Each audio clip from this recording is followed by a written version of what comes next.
తిరుమలలో వరుస అగ్ని ప్రమాదాలు చోటు చేసుకుంటున్నాయి. 4 రోజుల వ్యవధిలో 3 కార్లు దగ్ధమయ్యాయి. దీంతో టీటీడీ అలర్ట్ అయింది. సొంత వాహనాల్లో వచ్చేటువంటి భక్తులకు పలు కీలక సూచనలు చేసింది. దీనికి సంబంధించి మరిన్ని వివరాలు తిరుమల నుంచి మా ప్రతినిధి మోహన్ ప్రసాద్ అందిస్తారు.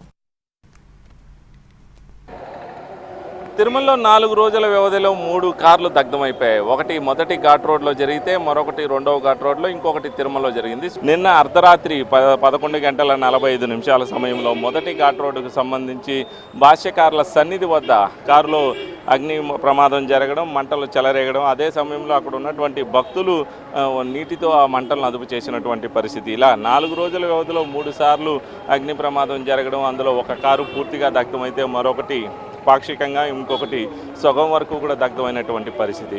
తిరుమలకు సంబంధించి నిత్యం 10,000 వరకు కూడా వాహనాలు వస్తూ ఉంటాయి. అందులో ట్యాక్సీలకు సంబంధించి 1000 వరకు ఉంటే మిగిలినవన్నీ కూడా సొంత వాహనాలు ఉంటాయి. మరోవైపు టీటీడీ అధికారులు మాత్రం భక్తులకు ఒక సూచన అయితే చేస్తున్నారు. వారి కార్లకు సంబంధించి పూర్తి కండిషనింగ్ను పరిశీలించుకోవాలన్నటువంటి సూచన అయితే చేశారు. ఇక మనతో పాటు తిరుమలలో ఉన్నటువంటి ట్యాక్సీకి సంబంధించినటువంటి ఓనర్లు ఉన్నారు. వారిని అడిగి వివరాలు తెలుసుకున్న ప్రతినిధి చెప్పండి, గతంలో ఎన్నడూ లేని విధంగా 4 రోజుల్లో 3 కార్లు కలిపినటువంటి పరిస్థితి, ఇలాంటి సంఘటనలు ఎందుకు జరుగుతూ ఉంటాయి? ఓం నమో వెంకటేశ.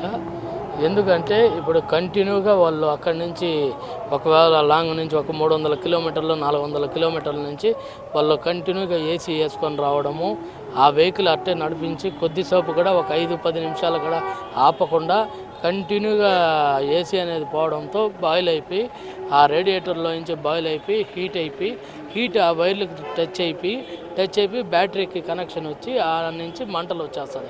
ఆ మంటలు వచ్చే సమయంలో వాళ్ళు కీస్ ఆఫ్ చేసేసి వెంటనే ఆఫ్ చేసేసి దిగేసి కొద్దిగా కూల్ అవుతుంది. లేదంటే వైరింగ్ షార్టేజ్ వచ్చేసి ఆ షార్టేజ్లో మనకి బండి అనేది దగ్ధం అవుతుంది. మెయిన్ ఈ లోపం ఎక్కడి నుంచి వస్తుందంటే వాళ్ళు ఎక్కడి నుంచో వస్తారు, బయట ఈ ఎండకి తట్టుకోలేకుండా ఆ ఏసీ వేసుకొని కంటిన్యూగా ఏసీ పోయేటప్పుడు డబుల్ ఇంజిన్ పడుతుంది. ఆ కారు పైన మామూలు సింగిల్ ఇంజిన్ అనేది డబుల్ ఇంజిన్ లోడ్ అనేది ఎక్కువ అయిపోతుంది. ఆ లోడ్లో మనకి వైరింగ్ అనేది షార్టేజ్ అయిపోతుంది, మెల్ట్ అయిపోయి మనకి బ్యాటరీ నుంచి టోటల్ ఆ కంట్రోల్ మొత్తం ఆ వైరింగ్ కాలిపోయేసి మనకు బర్న్ అయిపోయేది.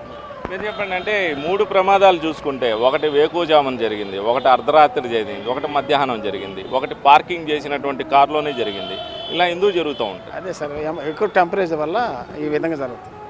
టెంపరేచర్ ఎక్కువ వల్ల ఎలాంటి జాగ్రత్తలు తీసుకోవాలంటారు? బయట నుంచి వచ్చేటటువంటి రావాలి, ఘాట్ రోడ్లో నిలిపి రావాలి. దూర ప్రాంతాల నుంచి వచ్చినటువంటి వాహనాల్లోని ఈ ప్రమాదాలు సంభవించినటువంటి నేపథ్యంలో వాటికి సంబంధించినటువంటి వాహనదారులు తగిన జాగ్రత్తలు తీసుకుంటే ఇలాంటి ప్రమాదాలు పునరావృతం అవ్వదు అన్నటువంటి సూచన అటు టీటీడీ అధికారులు చేస్తున్నారు. ఇటు ట్యాక్సీకి సంబంధించి అటు తిరుమలకు సంబంధించినటువంటి అనుభవం ఉన్నటువంటి డ్రైవర్లు చెప్తున్నటువంటి సమాచారం. ఇది ప్రస్తుతం తిరుమలలో జరుగుతున్నటువంటి తాజా పరిణామాలు. కెమెరా పర్సన్ శ్రావంతో మోహన్ ప్రసాద్, ఎన్టీవీ, తిరుమల నుంచి.